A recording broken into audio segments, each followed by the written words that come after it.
Very good morning, dear students. Welcome to all of you to today's class. But before starting the class, let's do Brahmanad.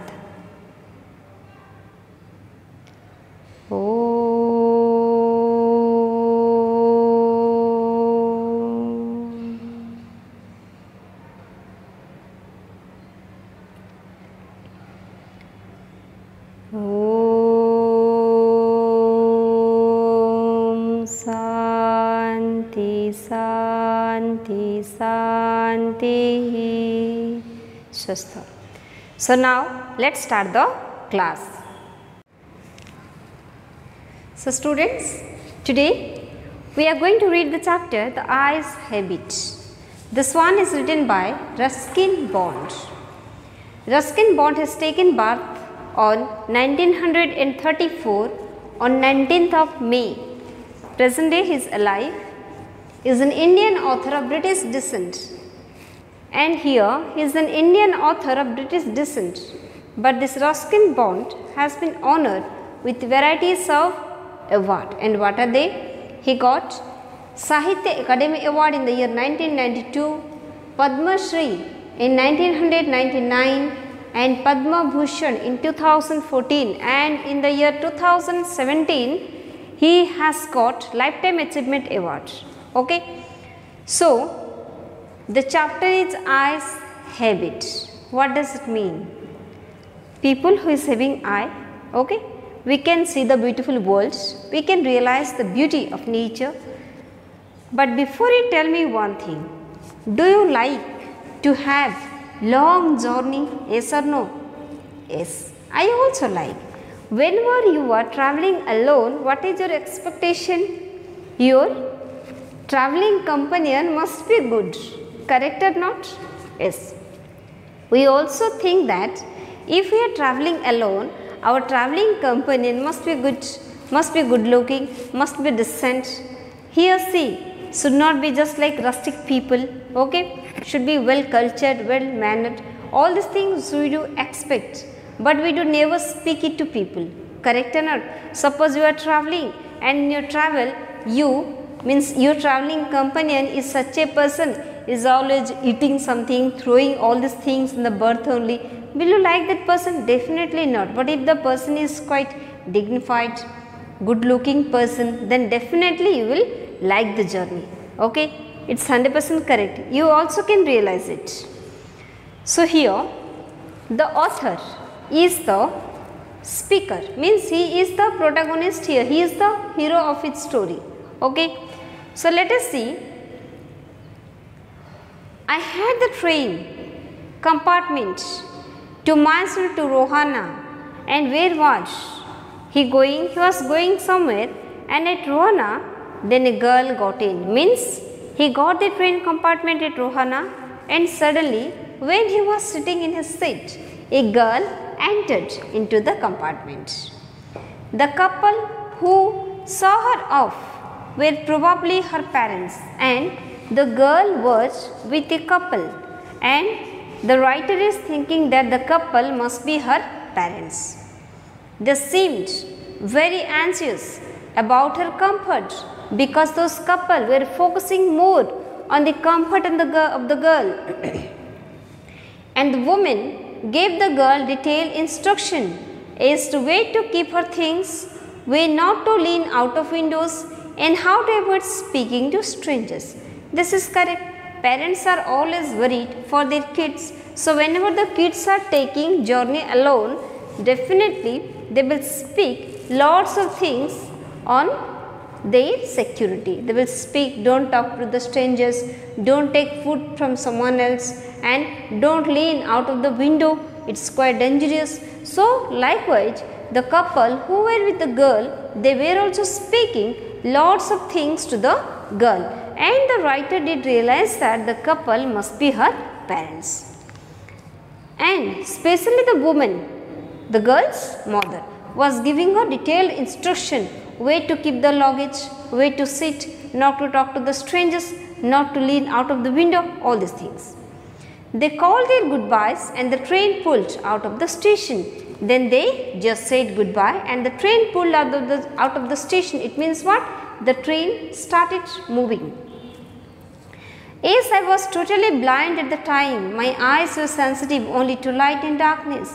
And at that time, when the writer was taking the journey, the writer was completely blind. So his eyes were sensitive to darkness as well as to light. I was unable to tell what the girl looked like, but I knew she wore slippers. But the writer was unable to speak how the girl was looking like. Either she was looking pretty or she was not pretty. Nothing is being spoken by the writer because he was completely blind. But one thing he could realize, and what is that? The girl was wearing slippers. Okay, slippers. And she wore slippers from the way they slapped against her heels. So she was wearing the slippers, and whenever she, suppose this is the foot slipper, whenever she was walking, the slipper was also striking her heels and it was creating a noise. From that the writer realized that the girl was wearing slippers. It would take me some time to discover something about her looks, and the writer is speaking that he would take some time to discover how the girl is looking like, because he was blind, he can't see, and perhaps I never would, and perhaps he could never do it. But I like the sound of her voice. But the writer has mentioned that he really liked the sound of the girl's voice and even the sound of her slippers. Okay, so the writer also did like the sound of the slipper. Okay, are you going all the way to Dera? I asked, and finally, by mustering all his strength, all his confidence, he asked a question to the girl that, are you going to Dera? I must have been sitting in a dark corner. Then the writer is realizing that I must be sitting in a dark corner, no light, nothing is there. Because my voice startled her, surprised. And why did the writer think like this? Because when the writer asked the question to the girl, she was surprised. From it, the writer realized that he must be sitting in a dark place. And she gave a little exclamation and said, I didn't know anyone else was here. And then she said, oh, I am sorry. It was not known to me that someone is sitting here. Means the girl said that she didn't know that the writer was sitting here. Well, it often happens that people with good eyesight fail to see what is right in front of them. Then the writer is thinking, well, it's all right. Sometimes even when people are having good eyesight, they do fail to see what is going on in front of them. They might be absent-minded or something else. They have too much to take in, I suppose, and they have too much to take in, means they must be having some other work. Their mind must be in, means there must be a number of other things running in their brain, so they don't take notice. Whereas people who can't see or see very little have to take in only the essential, whatever registers most tellingly on their remaining sense. And then he is speaking, and some people who can't see or who can see very little, they can take only what is essential, otherwise they also give up thinking a number of things. I didn't see either, I said, but I heard you come in. Then the writer is speaking, ho, don't worry, I also haven't seen you, but I just heard that you were coming in. I wondered if I would be able to prevent her from discovering that I was blind. And the writer was trying to hide the thing that he is completely blind. Means he didn't wish to expose himself as a blind person. So he just tried to prevent her. Means he was trying his level best to prevent it from the girl that he was a blind person. Provided I keep to my seat, I thought it should not be too difficult. So what did he decide? So in order to prevent the girl from knowing that the writer is a blind person, what he has to do? He has to sit in his seat. The girl said, I am getting off at Saharanpur. My aunt is meeting me there. Then the girl is speaking, no, I am going to alight at Saharanpur. My aunt will be there and she will come to pick me up. Then I had better not get too familiar, I replied. Then he replied, then the writer is giving the reply, okay, then I should not be too much familiar to you.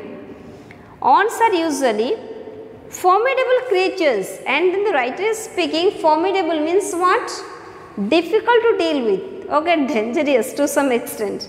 The writer is speaking, then I should not be familiar to you because ants are quite formidable creatures. It is very difficult to deal with the ants. And where are you going? She asked. To Dera and then to Mussoorie. Then the girl is asking to the writer, where are you going? The writer is speaking, I am going to Dera, then I will go to Mussoorie. Oh, Mussoorie, not mosquito net, okay, name of a place, Mussoorie. Oh, how lucky you are, I wish I were going to Mussoorie. I love the hills, especially in October. Then the girl is speaking, oh, you are very lucky because you are going there. I love the place, especially in the month of October. Yes, this is the best time, I said, calling on my memories. And then the writer is thinking and speaking that, yes, you are 100% right. The hills are covered with wild dahlias. The sun is delicious. Delicious means we know tasty, but no, here it is comfortable. The sun is delicious, and at night you can sit in front of a log fire and drink a little brandy. Then the writer is thinking on Mussoorie and speaking that, yes, there are wild dahlias.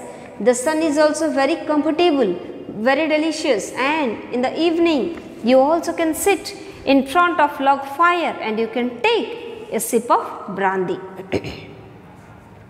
Most of the tourists have gone and the roads are quiet and almost deserted. Yes, October is the best time.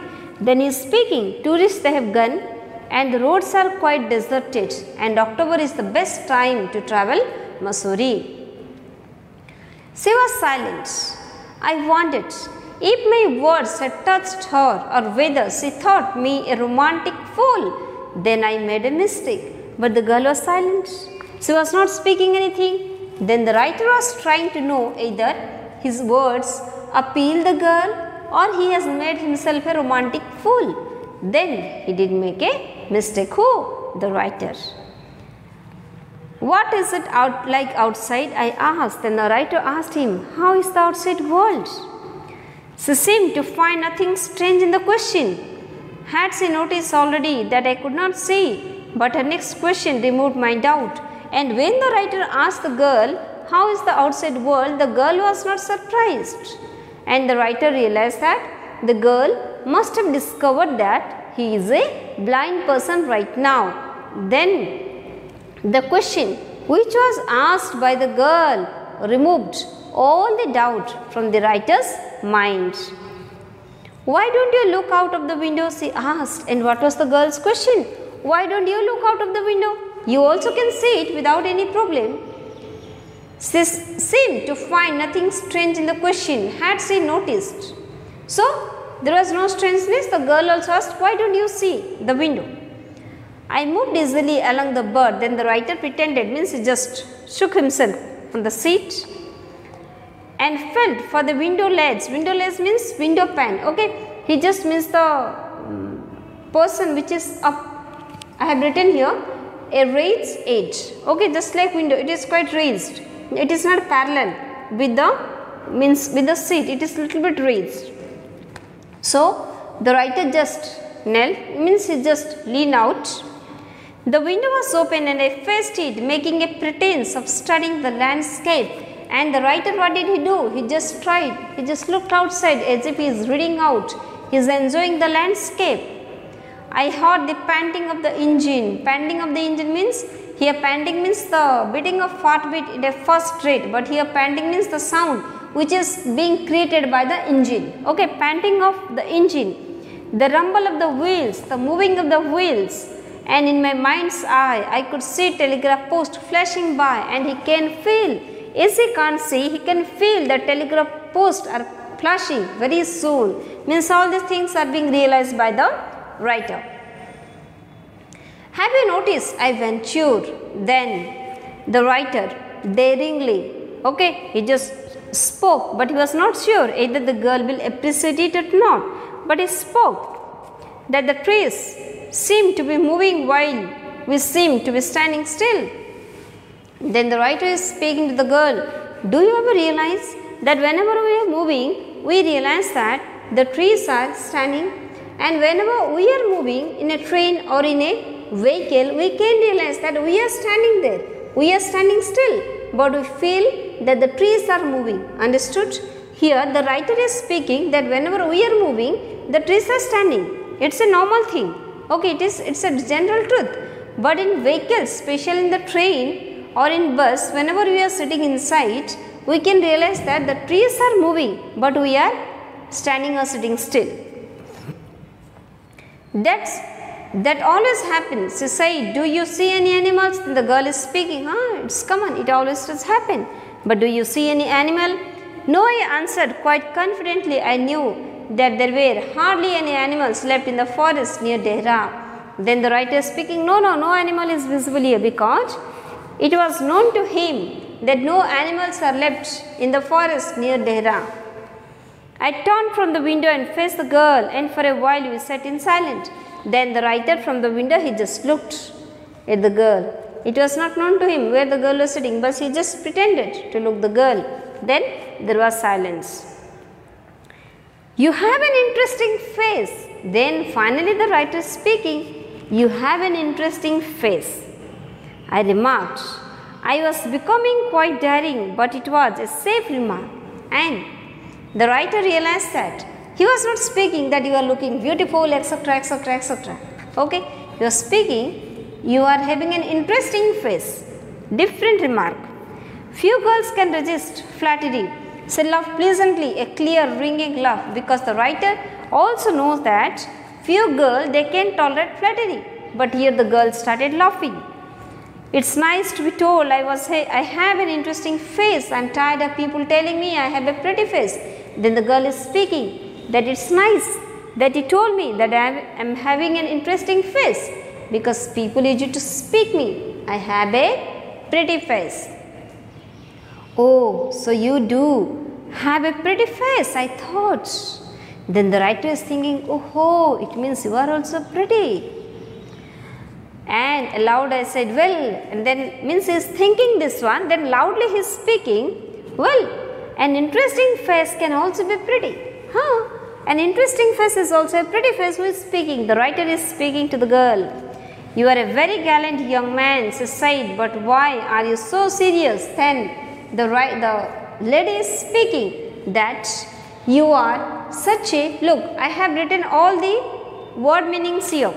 Here it is spoken that you are a very gallant young man, means you are a very brave and you are a very noble young man. Who is speaking? The girl is speaking to the writer. And it is mentioned that, but why are you so serious? But why do you behave so seriously? I thought then I would try to laugh for her, but the thought of laughter only made me feel troubled and lonely. Then the writer was thinking to laugh for her, but he didn't, because he realized that his laughing will make him lonely. And well, soon be at your station, I said. Then he said that soon we are going to reach your station. Thank goodness, it's a short journey. I can't bear to sit in a train for more than 2 to 3 hours. Then the girl is speaking, thank God it's a short journey, because I can't sit for more than 2 to 3 hours. I was prepared to sit there for almost any length of time just to listen to her talking. But what was the writer thinking? He was thinking that the girl was not ready to sit in the train for more than 2 to 3 hours, but the writer was ready to sit there for any length of time. Why? Only to listen to the girl. Her voice had the sparkle of a mountain stream, and the writer is speaking, the girl's voice is just having the music of mountain stream. As soon as they left the train, she would forget our brief encounter. Then he is thinking, when the girl will leave the place, she will definitely forget this meeting. But it would stay with me for the rest of the journey and for some time after. But the writer is speaking, but this memory will remain in my heart for some time till the end of the journey and even for some days also. That's why he has written this one. And the engine's whistle shrieked. The carriage wheels changed their sound and rhythm. The girl got up and began to collect her things. Then the engine whistle, then there was whistling, and the carriage wheels changed and the sound, means the train's speed was decreased. So the sound also became quite different, and the girl stood up and she collected her luggage. I wondered if she wore her hair in a bun, and what was the writer thinking? Either the girl's hair was in a bun, or if it was plaited, okay, it was plaited, or it was hanging loose over the shoulder, or it is loose over the shoulder, or it was cut very short, or it is just she is having short hair. So all these things are being imagined by the writer. The train drew slowly into the station. Outside there was the shouting of porters and vendors and a high-pitched female voice near the carriage door. And the train came near the station. There was the sound of the porters, the vendors, and apart from this, the writer was able to hear the sound of a voice, of a high-pitched voice, the voice of a lady. That voice must have belonged to the girl's aunt. Then the writer is thinking, this voice definitely the girl's aunt, because previously he has spoken. The aunts are formidable creatures. It's very difficult to deal with them. Goodbye, the girl said. Then the girl said goodbye. She was standing very close to me, and the girl was standing quite close to the writer, so close that the perfume from her hair was tantalizing. Okay. And the girl was standing so close to the writer that the perfume from her hair, it was quite tantalizing, means it was quite exciting. I wanted to raise my hand and touch her hair. And what was the intention of the writer? He wanted to stand and he wanted to touch the hair of the girl. But she moved away. But when the writer was thinking to do it, the girl moved. Only the scent of perfume still lingered where she stood, but the fragrance remained there for some time where the girl was standing. Understood? There was some confusion in the doorway. A man getting into the compartment stammered an apology. Stammer means what? To speak repeatedly. Sometimes we are also speaking sorry, like this. Okay. So then there was some confusion in the doorway because some people were alighting from the train, some were getting into the train. So a person who came into the compartment, he just asked for an apology. Then the door banged and the world was shut out again. I returned to my berth, and then the door was closed. The world was completely closed. The sight was closed, and the writer returned to his berth. The guard blew his whistle and we moved off. Once again I had a game to play and a new fellow traveler. And then the train started moving, and the writer is thinking, now a new game has started that I have to play with a new traveler. The train gathered speed. The wheels took up their song. The carriage groaned and shook. I found the window and sat in front of it. And then the train was gathering its speed, and everything it is mentioned, the carriage groaned and shook, means the carriage, it created the noise increased and it was shaking. And the wheels took up their song. Actually no song was being audible when the train is moving. That sound is not song, but it is being mentioned by the writer, the song. I found the window, then he just got the window and sat in front of it, staring into the daylight. That was darkness for me, and he was just looking towards the outside world, and he was looking towards the daylight, but it was in reality darkness for the writer. So many things are happening outside the window. It could be a fascinating game, guessing what went on out there, and so many things must have been happening outside, and the writer is thinking what might be taking place outside. The man who had entered the compartment broke into my reverie, and here the writer is speaking that he was silent, but his silence was completely broken by the man who entered into the compartment. You must be disappointed, he said. And the man, the newcomer, is speaking. you must be sad. I am not nearly as attractive a travelling companion as the one who just left. Because the man is speaking, I am not attractive like that one who had just left. She was an interesting girl, I said. Then the writer said, she was an interesting girl, I says.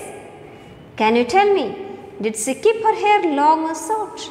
Then the writer is asking to the new travel companion, can you please tell me, either the girl's hair was long or short? I don't remember, he said. Male one entered, okay. He said, no, I don't remember. Sounding puzzled, he was quite puzzled. It was her eyes I noticed. But the new traveller is speaking. I did notice her hair, but I noticed her eyes. Not her hair, she had beautiful eyes. And the girl's eyes were extremely beautiful. But they were of no use to her, but valueless. It was not at all useful for the girl. She was completely blind. Why? Because the girl was completely blind. Didn't you notice? Then he is asking, didn't you notice this one? Understood? So here, what is mentioned at the end? The writer was trying to pretend. The writer was trying to show that he is not a blind person. Okay? He was trying to impress the girl, but in reality the girl was a blind one, but it was not realized by the writer, and finally the writer get to know about it when it is being spoken by the new traveller. So here how many characters are present? 2 characters. Okay, the new traveller is a side character, the writer and the girl. The writer was taking the journey, a girl entered into the compartment, the girl was blind, but the writer was quite attracted towards the girl, and he just tried to flatter the girl by speaking that you are an interesting face, but the girl was not responding anything positively, and the writer was quite attracted towards the beauty and towards the fragrance of the girl's hair. But finally, after the departure of the girl, when a new companion is coming into the compartment, the writer get to know that the girl was a blind lady. She was completely blind. Okay, understood you? This story is very interesting, as well as it's quite short also. You just read it. If you are having any problem, just ask me. Okay, thank you. Have a nice time.